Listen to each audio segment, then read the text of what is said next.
Hey, what's up, guys? What's going on, Matt? Thanks so much for taking the time to join us, man. My name's Dan. And I'm Adam. Thanks for joining us. We got a shirtless Steamrolla Frevola again, so that means it's going to be a good interview, baby. Hope you're feeling good. Oh, you already know, man. The shirt stays off this week. I'm so ripped. Let's go. Just the first one for me, Matt. New York, New Jersey, Drew Dober potentially getting on the main card now due to Bryce Mitchell falling out. Are you feeling like all the stars are aligning for you right now in your career and this moment? Yeah, definitely. Coming off my last two wins, and like I wanted a big fight, and we got a big fight. And in the Northeast, not too far from home, I think we're definitely going to have a hometown crowd. So yeah, I think everything's. I feel ready. I'm physically, mentally, spiritually, and I can't wait to go out there and do it. That's awesome. That's awesome. I think we can all agree you've been a fast starter in the octagon as of late. And Drew Dober, has had to make some adjustments early on in his fights to get settled into the fight. We're curious, what do you think you'll be able to do to keep Drew Dober from being able to settle into this fight and initiate his game plan? Yeah, we'll see, man. I love mixed martial arts, so I always plan on mixing it up, using my wrestling, using my jiu-jitsu, using my striking, and then blending it all in together, to defeat my opponent. So that's definitely what I plan on doing to Dober. And that's an interesting thing because, working with Matt Serra, Chris Weidman, Aljamain Sterling, Merab Dvalishvili, all of these killers at Serra Longo, you got to think at the same time that some of these fighters in the UFC kind of overlook your ground game. What do you think about that? Yeah, definitely. My last two fights, I knocked these people out with my hands, and then a lot of people forget that I come from a wrestling and grappling background.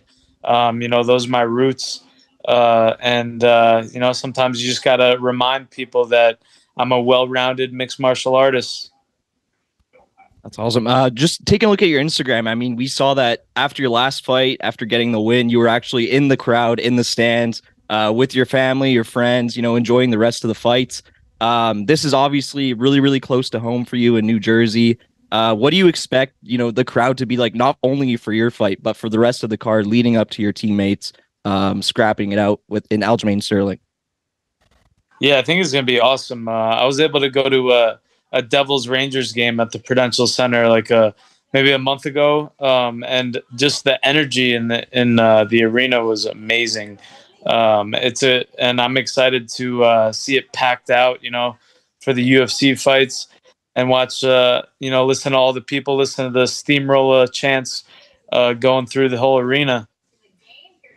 Absolutely. And how has it been the opportunity to go out to Las Vegas with the likes of Aljo and Merab, utilize the Performance Institute, utilize a bit of Syndicate MMA and Extreme Couture? How has that kind of mixed up a little bit of your training? Oh, it's great. I love going out to Vegas. It's like a great mix up. And then, getting out there and training at the PI, training at Extreme, training at Syndicate. It's great to cross train and get different looks. And, I think Vegas is perfect for that. And now, Aljo and Marab have their houses out there. So whenever I go out there, I stay with them and enjoy a nice traincation. For sure, for sure. I saw this morning you were weighing in at 168 pounds. So how much of a help has the UFC PI been in terms of nutrition, especially, and being able to get down and weight in a healthy and safe way? Uh, a lot, man. They send me icon meals the whole fight camp, so Nice. I don't have to worry about meal prepping or anything. I just eat the icon meals, and yeah, it's been great. And then now fight week, Charles and everyone at the UFC PI are feeding me all my meals. No sodium, no carbs. And they're helping me with my water load. I ask them questions all day, and yeah, it really helps. And then the rehydration, they're on top of that. They help a lot with everything, and we're lucky to have them. That's awesome. And let me ask you, with the likes of Chris Weidman, Aljamain Sterling, Matt Serra, all of the big names and superstars and legend that have come through the doors of Serra-Longo, do you feel now with, some of the fighters now going off and doing different things in their life, Weidman moving to South Carolina, Aljo and Merab spending more time in Vegas, etc., do you feel like you have a responsibility to be the next up for the gym? Dude, we have so many people at the gym that could be next up, man. It's just killer after killer. So I'm just in there, helping my team, doing my thing, and it's a great environment, at Sarah's, at Ray's. Everybody's hungry, everybody is helping each other, and I'm excited for the future, not just for me but for my entire team. I've got a quick one for you, Matt. I was at the UFC 287 in Miami, watching the fights, and that was my first time watching the fights live. Tell me, I mean, as from a fan, the goosebumps that we get, just being in the stands and, hearing the crowd is incredible, but it's got to be something special, being the fighter, getting the victory in the octagon. Could you run us through really quickly the feelings you get after a big win in the octagon? Man, it's unreal. There's really nothing that could top it. It's almost like blissful. You work so hard. You put a 9-week training camp in. You visualize it so many ways it could go.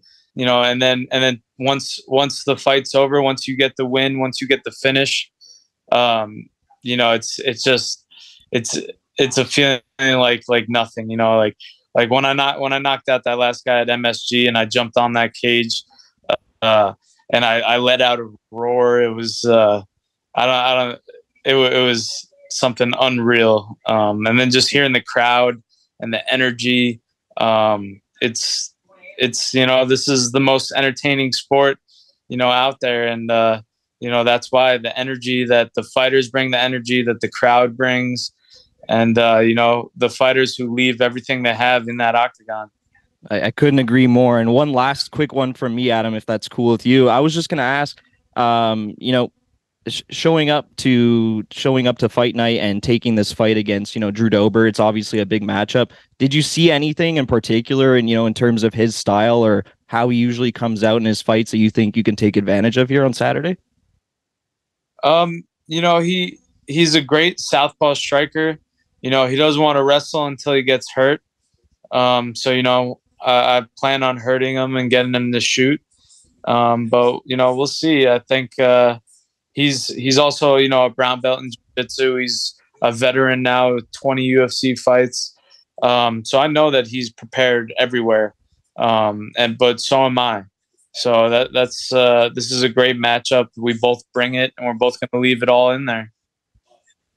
That's awesome. I love that, Matt. The last one for me is, a lot of people are expecting that you go out there in emphatic fashion, put this guy away in Drew Dober and get on the mic. You have a name in mind. What do you think about that?